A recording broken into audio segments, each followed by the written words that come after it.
رايحين السكول.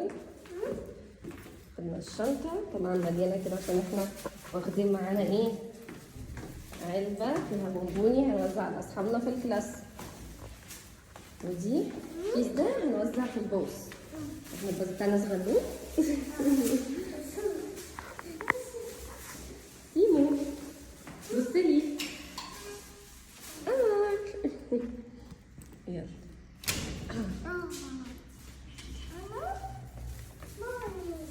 لسه الباص مجاش. انت عندك النهارده بيه ايه؟ انت ما خدتش بالك غير دلوقتي؟ بص الدوج مبهدل الدنيا ازاي. الحمد لله اخيرا خلصت جزء كبير جدا من الشتوي، فلسه بقى هنعمل شويه حاجات بقى بسيطه. المطبخ يا جماعه متبهدل على اخره بجد، عشان قصرت ال3 ايام اللي فاتوا كنت بعمل في البيت كله. الحمد لله. يلا بينا نور كده عشان نعرف بس نطلع. محبش الاسانسيرات ولا اسانسير ولا معايا شفره، ما ينفعش في اسانسير ابدا ابدا. برضه التراب اللي على الباب عامل ازاي، عايزه برضه اعمله. الواحد بيكتشف حاجات والسلك ده عايز يتنفض. عملت انا السلك بتاعي بتاع البلكونه، لسه بقى هعمل ايه بقيه الشقه. غسلت الستاير، شايفين النظافه. الستاره كمان التانية غسلتها الحمد لله. عايزه اقول لكم ان انا اصلا دول كانوا بيتعلقوا تمام، وبعدين رحت عملتهم عند حد كده، قلت له لا انا عايزاها تدخل جوه الماسوره زي كده. عايزه اقول لكم ركب لي شريط يعني بجد سيء جدا. بمجرد ما غسلت الستاره في الغساله الشريط كله بصوا بقى عباره عن الفتل دي. قعدت اقص بقى منه كتير وكده وباص خالص. بصوا لو ركزتوا فوق كده تلاقوا بصوا المنظر عامل ازاي. طب خيرني يعني ايه خيرني؟ طيب قول لي مثلا عندي واحد تاني احسن اغلى مثلا، فانا اقول لك لا والله حط لي الرديء، فلما يحصل له كده انا مش هزعل. لكن لما انا اجي لك وتركب لي ده وبمجرد ما احطه في الغساله يحصل له كده ويتبهدل خالص كده ويبقى كله كده بالشكل ده، يبقى حرام عليك يعني. بصوا بقى احساس ان الواحد بقى خلاص يعني يوصل لدرجه المعطر دي بتبقى بالدنيا. وشايفين فرشت السجاد ده بتاع الشتاء. انا عندي طقمين، واحد للصيف والتاني بتاع الشتاء. ده بقى بتاع الشتاء وكنت شايلاه مغسول، فدي احلى حاجه ان الواحد يشيل السجاد بتاعه مغسول ونظيف. يجي بقى على الشتاء هو اصلا مش طايق نفسه فبيفرش اصلا بيبقى تعب، فلو انا لسه مش هودي مغسله ولا هغسل على ايدي طبعا، يعني انا اصلا ما عنديش مكان ان اغسل فيه السجاد، فبوديه المغسله بقى يغسلهولي عشان واحد. وبصراحه حتى لو عندي مكان مش هعمل كده عشان مش قادره بصراحه. عملتها مره وبجد تعبت جدا جدا جدا، فلا قلت لا يعني انا مش هعمل كده تاني. وبقى في حاجه عايزه اوريها لكم للاسف. بصوا الشقه، بصوا البيت، يعني بصوا الاوضه نظيفه ازاي وجميله ازاي وكيوت ازاي اهي. السجاده حلوه عليها المروحه اللذيذه. بصوا بقى الحيطه، بصوا الحيطه. انا بجد مش عارفه اعمل ايه في الرطوبه. بصوا الرطوبه عندي. طب دي مثلا عايزه اقول لكم يعني مثلا العمود ده خلاص ده وراه اوضه الليفينج، مفيش هنا حمام نهائي، مفيش تسريب، مفيش مواسير، مفيش اي حاجه نهائي. بصوا الرطوبه عامله ازاي. حبايبي عاملين ايه؟ في الاول كده كنت بحكي لكم مأساتي مع الرطوبه والستاره، بس خلاص بقى يعني ننسى كده ونبدا نشتغل ونعمل اللي علينا. الاول انا عايزه بجد اشكركم قوي قوي قوي بجد على تعليقاتكم الحلوه على الفيسبوك واليوتيوب. ما كنتش متوقعه ان الفلوج اللي فات كان هيعجبكم قوي كده، وطلبتوا مني على اليوتيوب نعمل فيديوهات زي دي كتير، فانتظروني انا قادم. هنا نزلت سليم المدرسه زي ما شفتوا كده في اول الفيديو. وعايزه اقول لكم يا جماعه بجد انا مطحونه في البيت بقالي حوالي 3 ايام من وقت ما قررت نطلع الشتوي. عايزه اقول لكم انا اصلا ما كنتش ناويه ان انا اطلع الشتوي ولا اي حاجه، بس شفت صحاب سليم في المدرسه حبايبي لابسين جواكت ولابسين بكم، واحنا عاملين زي الزعزوعه لابسين نص كم. لا ولما بننزل بقى نزلوا الباص الصبح، طبعا الجو بيبقى الصبح برد قوي ما بيبقاش الشمس طالعه، وانا لابسه اسدال وبردانه جدا وهو يا عيني لابس نص كم. واقول له يا سليم هو انت بردان؟ يقول لي لا يا ماما عادي مش بردان. حبيبي يا حبيبي يا ابني اصيل يا ابو رحاب، مش عايز يتعبني في تطليع الشتوي، بس قلت خلاص بقى يعني نخلي عندنا دم كده ونطلع بقى الشتوي. عيب كده، ان كان حبيبك عسل ما تاكلهوش كله.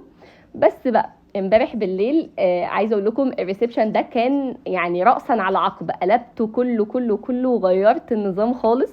قولوا لي يا جماعه مبروك، قولوا لي مبروك، عشان بقالي اكتر من 5 شهور ما غيرتش النظام نهائي من ساعه ما اشترينا الشاشه دي، وانا حاسه ان هي مأيداني في تكسير العفش، قصدي في نقل العفش.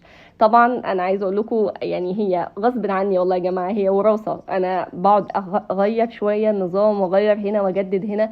انا بجد من الناس اللي بتزهق جدا جدا جدا، ووراثه من ماما، ان ماما على طول بتقعد تغير كده، يعني يوميا تقريبا ماما بتقعد تنقل البيت كله، يعني بتصحوا اصلا تلاقوا نفسكم في مكان تاني، مش في البيت اللي انتوا كنتوا لسه نايمين فيه بالليل، مش هو ده.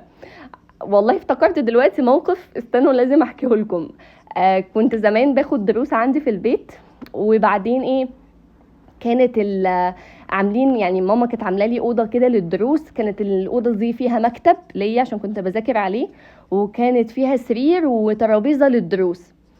المدرس بتاعي كان كل شويه كل اسبوع يجي الحصه يلاقي السرير منقول في مكان تاني، كل شويه يجي يلاقي السرير في مكان شكل، لدرجه من كتر ما هو زهق قال لي السرير ده لو يعرف طريق الاسم كان راح بلغ عنكم من زمان. كل مره كان بيتضايق ان هو مش عارف يحفظ القبله من كتر ما احنا بنغير النظام، كل مره يجي يسالني القبله ازاي. بس بقى من ساعتها انا اصلا والله يا جماعه انا اكتشفت ده بعد ما اتجوزت. انا كنت في حته تانية، يعني لما كنت في البيت بتاع بابا قبل ما اتجوز، عارفين اللي هو انا مش في دماغي اساسا، انا بصحى الاقي كل حاجه معموله، كنت بغسل المواعين، ماما لو طلبت مساعده ساعدها، قالت لي انزلي ندى اشتري حاجه بنزل، غير كده كانت على الله حكايتي بجد. فمن مكاني هذا اقول لك يا حبيبتي، قومي لو انتي لسه ما اتجوزتيش، قومي ساعدي ماما، لا تكوني مثل ندى ابدا. كل يوم ببقى عايزه اعيط واقول انا عايزه ماما. سليم يقول لي يا ماما تعالي العبي معايا، وانا اقول له انا كمان عايزه ماما يا سليم. عارف اللي هو مش لوحدك يا نونا والله. بس بقى احلى حاجه بقى، وانا بشتغل كده شغلت بودكاست، كنت شفت جزء منه كده على الانستجرام وانا بقلب، عجبني قوي يا جماعه، كان بيتكلم عن سوره الكهف، اسمه محفوف تقريبا، يعني يا رب اكون بنطقه صح، هو اسمه محفوف. شغلته كده وانا بنظف، انا بحب دايما كده تبقى في حاجه شغاله جنبي تسليني. بحب برضو القط كده كام حاجه، يمكن استفيد بحاجه، اطلع بمعلومه، اطلع بنصيحه جديده. شوفوا، على قد والله كميه الفيديوهات اللي انا عملتها الفتره اللي فاتت او السنين اللي فاتت، الا اني ويعني برضو بفضل ابحث كتير وادور ورا المعلومات والدراسه وكده، الا اني بجد دايما احس اني لسه مش عارفه اي حاجه خالص، او لسه بدري قوي قوي. سبحان الله، العلم ده بحر بحر كده نغرق فيه من كتر ما شاء الله المعلومات والعلوم اللي حوالينا. وبرغم برضو النصايح اللي بطلع اقولها في الفيديوهات، الا اني بحب اسمع النصيحة من الناس، يعني بحب حد كده يقعد معايا ينصحني، يتكلم معايا باسلوب حلو. طول ما النصيحة هينة لينة اسلوبها جميل، والله بتدخل قلبي جدا، حتى لو انا مقصرة فيها وما زلت مقصرة فيها، الا اني ببقى ممتن قوي للشخص اللي نصحني او اللي عايز يقول لي حاجة، عشان عايز دايما يشوف ان ندى احسن. فبجد انا ببسط قوي قوي قوي بيها يعني. عرفت بقى البودكاست ده، عرفت منه معلومة حلوة جدا جدا، يعني حتة كده فيها تدبر كده لسورة الكهف عجبتني قوي. بيقولك ان النعمة لو كملت ممكن تزول او هتزول يعني، فرحمة ربنا بيك انها تفضل كده ناقصة. ده تدبر كده من سورة الكهف في قصة سيدنا موسى والخضر، لما خرق السفينة عشان ما تتخدش منهم، لان كان وراهم ملك، اللي هو الملك اللي بياخد السفن يعني الكويسة وكده. فعايزه اقولك ان هو لما قال بقى ان خرق السفينه دي، فخلاص بقى الملك ده خلاص مش هياخدها عشان فيها عيب، فكده كده خلاص مش هتتاخد منهم. السفينة هيفضل فيها العيب ده بس مش هتتاخد منهم. فبيقولك ارضى بقى بسفنك المعيوبة، يعني السفن بتاعتنا، يعني النعم بتاعتنا اللي احنا شايفين ان هي مش كاملة خالص، لا احنا نرضى بيها ونقول الحمد لله يا رب على النعمة دي، حتى لو احنا كنا شايفينها ناقصة او مش كاملة. بس بقى دي اكتر حتة عجبتني قوي قوي وخلتني اقول يا ربي الحمد لله، حسيتها كده بتطبطب على قلبي. وبجد انا مبسوطه قوي بالتغيير اللي حصل في البيت دلوقتي، ومبسوطه برضه بالمعلومات اللي الواحد كده بيعرفها، وحتى لو كان عارفها بس بيحب يسمعها، بيحب ان حد يقوله، مش بس كده ان هو عارف، ما كلنا عارفين، هي الفكره ان حد يقول لي حاجه، يقول لي حاجه تغير مودي وتغير يومي. ودي كانت نهاية الفيديو. صبيت كوباية المية دي عشان الكلى خلاص كانت بتحتضر، قلنا لا نديها كده حبة مية حلوين ونقوم بقى نحضر الفطار ونشرب قهوة ونقعد بقى نستجم كده في البلكونة ونبقى مبسوطين. يلا سلام.